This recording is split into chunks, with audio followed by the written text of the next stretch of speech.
Hi friends, అందరూ బాగున్నారా? నేతన్న review ఛానల్కి స్వాగతం, సుస్వాగతం. ఫ్రెండ్స్, హనుమాన్ సినిమా 30 రోజులు దాటిపోయింది వచ్చి.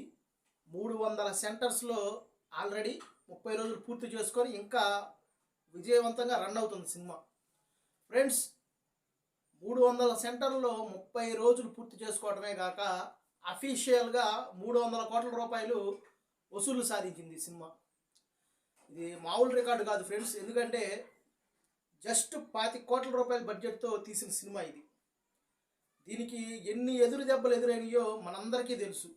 సినిమా రిలీజ్ అప్పటి నుంచి మనం పండగకి రిలీజ్ అవుతుంది అన్నిటికంటే ముందుగా ప్రకటించిన సినిమా ఇదైనప్పటికీ కూడా మిగతా సినిమాల పోటీని తట్టుకొని మన తెలుగులో థియేటర్స్ చాలా అంటే చాలా తక్కువ ఇచ్చారు. హిందీలో కానీ మిగతా భాషల్లో కొద్దో గొప్ప థియేటర్లు ఇచ్చారు. హిందీలో అయితే మంచి థియేటర్సే ఇచ్చారు. కానీ మన తెలుగులో ఇచ్చిన తక్కువ థియేటర్లో హిందీలో ఇవ్వలేదు. హిందీలో కొంచెం ఎక్కువే ఇచ్చారు. అయినా కానీ భయంకరమైన పోటీ ఉన్నప్పటికీ కూడా అవన్నీ తట్టుకొని సంక్రాంతికి రిలీజ్ అయిన సినిమాలన్నింటిలో ఎప్పటి నుంచి కాదు, తెలుగు సినిమా చరిత్రలో అని చెప్తున్నారు. తెలుగు సినిమా చరిత్రలో ఇన్ని సంవత్సరాలు అంటే 92 సంవత్సరాలేమో, ఇన్ని సంవత్సరాల చరిత్రలో ఒక సంక్రాంతికి రిలీజ్ అయిన సినిమా ఈ స్థాయిలో హిట్ అవ్వటం ఇంతవరకు ఎవరు చూడలేదంట. అది కూడా ఏ ఒక్క స్టారు లేడు ఈ సినిమాలో. ఏ ఒక్క స్టారు కూడా ఈ సినిమాలో లేడు. ఆల్మోస్ట్ మన తెలుగు వాళ్ళకి కూడా చాలామందికి ఈ సినిమా హీరో పేరు తెలియదు. తేజ సర్జ ఇంద్రా సినిమా బొడ్డోడు అంటుంటారు. మా ఊళ్ళో కూడా ఇంద్రా సినిమా బొడ్డోడనే అంటారు, కానీ అతని పేరు కూడా ఈ రోజుకి కూడా చాలామందికి తెలియదు, సినిమా చూసి వచ్చిన వాళ్ళకి కూడా. అయినా కానీ ఒక్కొక్కరు 2-3 సార్లు చూసిన సినిమానే. అది గమనిస్తే ఫ్రెండ్స్, 30 రోజులు ఆడటమే కాదు, 300 కోట్లు వసూలు చేయడమే కాదు, ఈ సినిమా అంత స్థాయి విజయం సాధించడానికి కారణం ఏంటంటే రిపీటెడ్ ఆడియన్స్ ఫ్రెండ్స్. ప్రతి సినిమాకి హిట్లు ఉంటాయి, ఫ్లాప్లు ఉంటాయి ఎవరికైనా, కానీ హిట్ అయిన సినిమాని కొంతమంది ఒకసారి మాత్రమే చూస్తారు. కానీ ఈ సినిమాకి ఆ రేంజ్లో కలెక్షన్స్ రావడానికి కారణం రిపీటెడ్ ఆడియన్స్. చాలామంది ఈ సినిమాని 2 సార్లు 3 సార్లు చూసిన వాళ్ళు కూడా ఉన్నారు. ఎందుకంటే మిగతా సినిమాలన్నీ అంత రేంజ్లో హిట్ అవ్వకపోవటం, అంటే మిగతా సినిమాలంటే నా సామిరంగా కానివ్వచ్చు, నా సామిరంగా బిలో యావరేజ్, గుంటూరు కారం కానివ్వచ్చు, సైంధవ డిజాస్టర్, ఆల్రెడీ ఈ సినిమాలు ఓటీటీలో రన్ అవుతున్నాయి.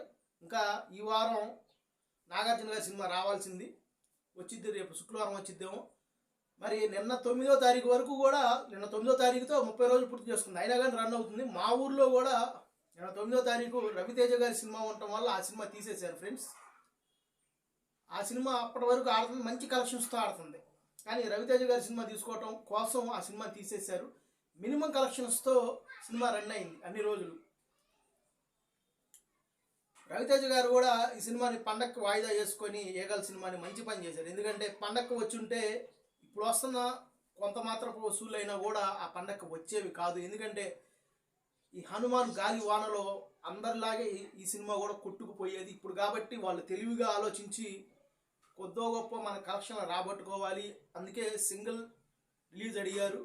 యాత్ర వచ్చినప్పటికీ కూడా అంత ప్రభావం లేదు, ఉన్న సినిమా అదొకటే కాబట్టి కలెక్షన్స్ మాదిరి వస్తున్నాయి. కానీ హనుమాన్ సినిమాకి కూడా మంచి కలెక్షన్స్ వస్తున్నాయి, మళ్ళీ రిపీటెడ్ ఆడియన్స్ మళ్ళీ వస్తున్నారు.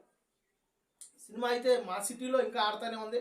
ఆల్మోస్ట్ ఇంకో వారం ఆడవచ్చు, నెక్స్ట్ వారం కూడా, ఎందుకంటే సినిమాలు ఉన్నాయి కాబట్టి. ఫ్రెండ్స్, మరి ఈ సినిమా ఇంత హిట్ అవడానికి గల కారణాలు ఏంటంటే, ఒకటి, ఈ సినిమాని ఎంతో తొక్కేయాలని చూశారు, కానీ సినిమాలో కంటెంట్ ఉంటే ఫ్లాప్ అవడం చాలా కష్టం ఫ్రెండ్స్. ఇంకొకటి, డైరెక్టర్ ప్రశాంత్ వర్మ చెప్పాడు ఈ సినిమాని ఫస్ట్ కాపీ వచ్చేటప్పటికి 25 కోట్ల రూపాయలు బడ్జెట్ అయిందని. కానీ ఆ తర్వాత ఈ సినిమాని ప్రమోట్ చేయాలి మనం అనుకొని ఈ సినిమాకి ఖర్చు 15 కోట్ల రూపాయల దాకా అయిందంట. అంటే ఈ సినిమాని ప్రమోట్ చేసుకోవాలి, మనకు పోటీ సినిమాలు ఎక్కువైపోయినాయి, మనకు థియేటర్లు కూడా తక్కువ అయిపోయినాయి అనుకొని 15 కోట్ల రూపాయలు సినిమాకి ప్రమోషన్స్ ఖర్చు అయినాయి అంట. అంటే 40 కోట్ల రూపాయల బడ్జెట్తో వచ్చిన సినిమా 300 కోట్ల రూపాయలు వసూలు చేసింది. అంటే ఎంత భారీ విజయమో మీరు ఒకసారి గమనించండి ఫ్రెండ్స్. మామూలు భారీ విజయం కాదు. ప్రతి ఒక్కరికి రూపాయికి 10 రూపాయలు తీసుకొచ్చిన సినిమా ఇది. నేను సినిమా రిలీజ్ అయినప్పుడు ఫస్ట్ షో చూసొచ్చి, నేను అప్పుడు కూడా చెప్పాను ఈ సినిమాకే ఫస్ట్ వెళ్తాను, గుంటూరు కారం తర్వాత వెళ్తాను. ఈ సినిమా చూసొచ్చి నమ్మనే మీకు చెప్పాను ఫ్రెండ్స్. ఈ సినిమా తర్వాత సినిమాలు ఎలా ఉంటాయో, అవి బ్లాక్ బాస్టర్ హిట్ అవ్వచ్చు, ఇంకా మంచి హిట్ అవ్వచ్చు, కానీ పండగ నెంబర్ 1 సినిమా హిట్ ఏది అంటే హనుమాన్ సినిమా అని డేరింగ్గా చెప్పాను ఫ్రెండ్స్ నేను. ఎందుకంటే మీరు గమనిస్తే చూసుకోండి రివ్యూ కూడా. నేను ఆ టయానికి దగ్గర దగ్గర 10 గంటలకే పెట్టేశాను రివ్యూ.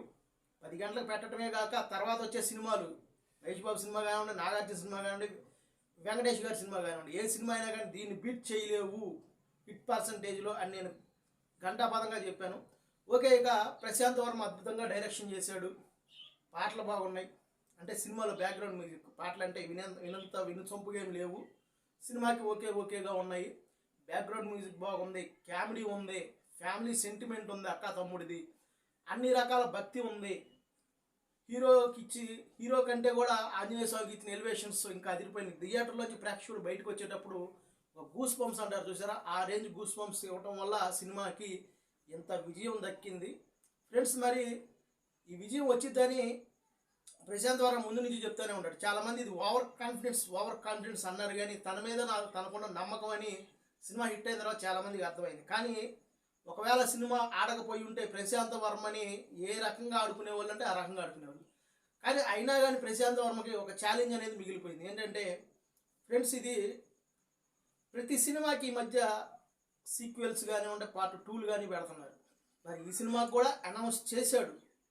మరి 1 అయితే బ్లాక్ బస్టర్ హిట్ అయింది. మరి ఏ అంచనాలు లేకుండా వచ్చింది హనుమాన్. మరి హనుమాన్ 2 జై హనుమాన్ ఇంకా భారీ అంటే భారీ అంచనాలతో వచ్చింది. ఎందుకంటే ఎక్స్పెక్టేషన్స్ పెట్టుకుంటారు కదా, అన్ని భాషల ఆడియన్స్ అందరూ ఎక్స్పెక్టేషన్స్ పెట్టుకుంటారు. 1 ఎలా ఉంది, మరి 2 ఎలా ఉంటుంది అని. మరి ప్రశాంత్ వర్మ ఇంకా బాగా తీయాలి, వాళ్ళ ఎక్స్పెక్టేషన్స్ని రీచ్ అయ్యేలాగా తీయాలంటే ఒక పెద్ద ఛాలెంజ్ ఫ్రెండ్స్. మామూలు ఛాలెంజ్ కాదు ఇది. ఎందుకంటే 1 హిట్ అయింది, 2 కనుక ఏదన్నా అటు ఇటు అయితే ప్రశాంత్ వర్మని మామూలుగా ఆడుకో. ఎందుకంటే పీకల దాకా ఉంది ప్రశాంత్ వర్మ మీద, అందులో ఎలాంటి డౌటు లేదు, మీ అందరికీ తెలుసు అది. ప్రశాంత్ వర్మ ఫస్ట్ సినిమా నుంచి చూసుకుంటే ఫస్ట్ సినిమా నాకు గుర్తుండి అనుకుంటాను. డైరెక్టర్ పరంగా మంచి పేరు వచ్చింది ఆ సినిమాకి. కమర్షియల్గా సోగా అనిపించింది, అది నాని ప్రొడ్యూసర్ దానికి. ఆ తర్వాత తీసిన ఏ సినిమా కల్కి అనుకుంటా, తర్వాత రాజశేఖర్ గారు తీసింది, అది కూడా డైరెక్టర్గా సక్సెస్ అయ్యాడు. సినిమా అంత కమర్షియల్గా ఆడలేదు. ఆ తర్వాత తీసిన జాంబిరెడ్డి మంచి హిట్ అయింది. ఆ తర్వాత హనుమాన్. కానీ ఈ మధ్యలో ఇదే తేజ సజ్జాకి అద్భుతం అనే సినిమాకి కథా స్క్రీన్ ప్లే అనుకుంటా అతనే మంచి పేరు వచ్చింది. దానికి కూడా కథా స్క్రీన్ ప్లేకి వెరైటీగా ఉంది కొంచెం అని మంచి పేరు వచ్చింది.